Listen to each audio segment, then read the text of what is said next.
Hello guys, in this video I'll show you how you can download and install Geode in Geometry Dash. So without further ado, let's get started.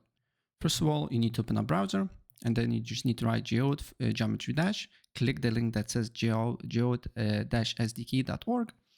Then what you need to do is to press download and then download for Windows. If you have other platforms, you can just choose Android, Mac OS and others. But in my case, it will be Windows.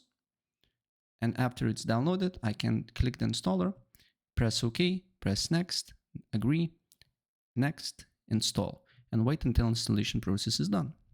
After it's done, press next, finish, open up Steam, go to Geometry Dash, wait for a couple of seconds until it loads up.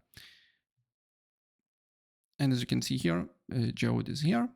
I can click on it and I can install whatever mods I want. Right, so that's pretty much it. And if I help you out, please press like.